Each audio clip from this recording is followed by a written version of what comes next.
There are crimes that leave bruises, broken bones, and visible scars.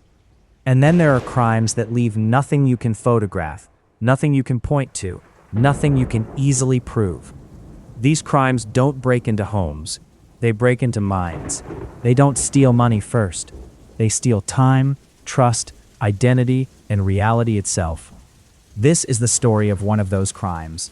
It is the true story of a woman who fell in love with a man who never existed, and of how a carefully constructed illusion lasted for years, quietly dismantling her life from the inside out. Her name is Kirat Assi, and for nearly a decade, she lived inside a lie so convincing that even when cracks appeared, she couldn't see them for what they were. A normal life before everything changed.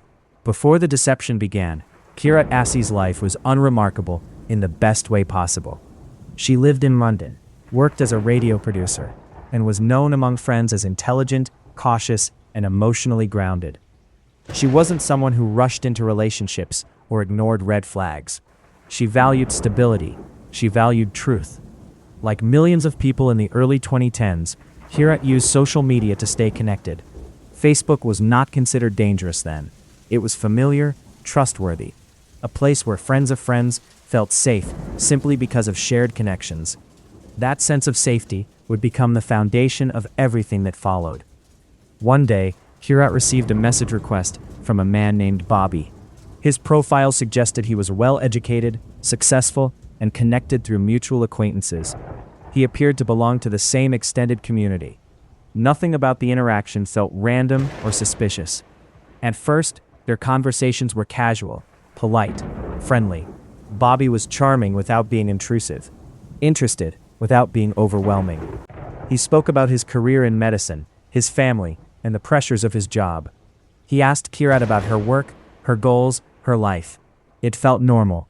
That was the first lie. Trust does not arrive all at once. It accumulates slowly, invisibly, through repetition, through consistency, through the feeling that someone shows up when they say they will. Bobby showed up. He messaged Kirat daily, sometimes casually, sometimes deeply. He remembered small details. He followed up on conversations from weeks earlier. He spoke with emotional intelligence that felt rare. Over time, their exchanges grew more personal. He shared vulnerabilities. He spoke about loneliness, pressure, family expectations. Kirat responded in kind. Soon, their communication extended beyond text.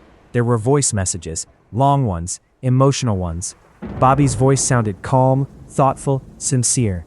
There was nothing robotic about it, nothing artificial. If this were a con, it was a masterpiece.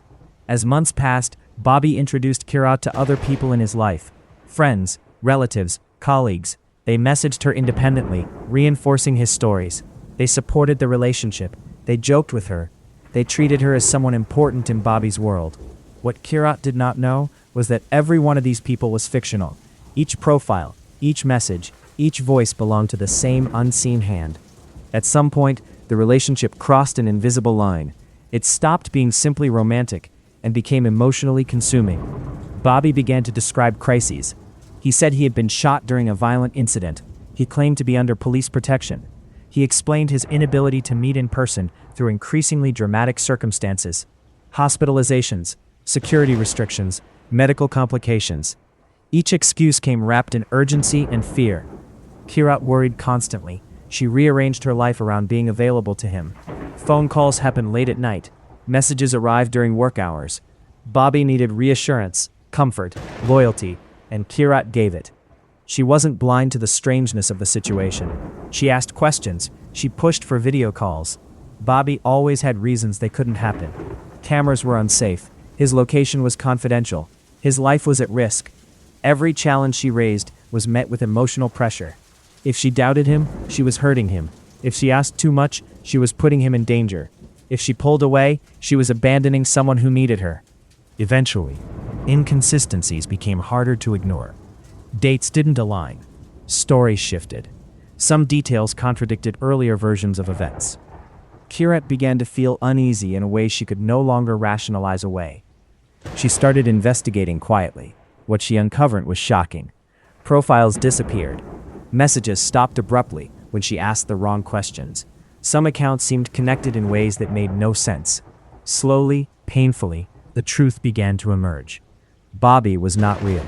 The friends were not real. The world she had lived inside for years was a construction. The final revelation was the most devastating of all. The person behind the deception was someone she knew in real life. Someone within her extended social circle. Someone who had access to her background, to her vulnerabilities. This was not a stranger. It was someone who had studied her patiently, obsessively for years. When the truth came out, it did not bring relief. It brought destruction. Kirat described feeling as though her reality had shattered. She questioned every memory, every emotion, every choice she had made. The past no longer felt stable. Even her own thoughts felt unreliable. This is the hidden damage of long-term deception. The victim does not simply lose a relationship. They lose trust in themselves. Kirat struggled with anxiety, depression, and a profound sense of grief, not just for the man she believed she loved, but for the years she lost, the life she might have lived, the choices she might have made. And yet, when she sought accountability, she encountered a painful truth.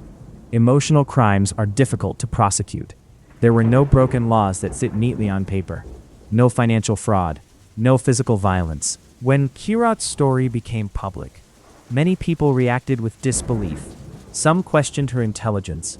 Others asked how she could have fallen for something so elaborate. Those questions missed the point entirely.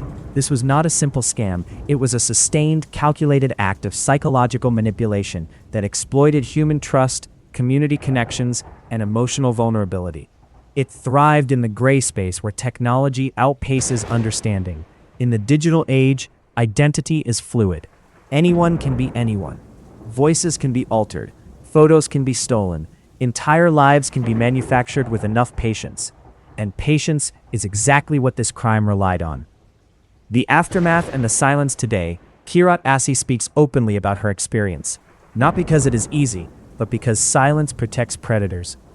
Her story has become a warning, not about love, but about belief. She survived, but survival came at a cost. The man she loved never existed. The future she planned never arrived. And the damage did not end when the truth was revealed. This is the quiet horror of modern true crime. Not blood on the floor, not police tape, not sirens in the night, just a screen, a voice, and a story that felt real enough to destroy a life. And somewhere, behind a keyboard, the person who created it knew exactly what they were doing. If you're drawn to real-life mysteries, untold stories, and deep investigative narratives, subscribe for more.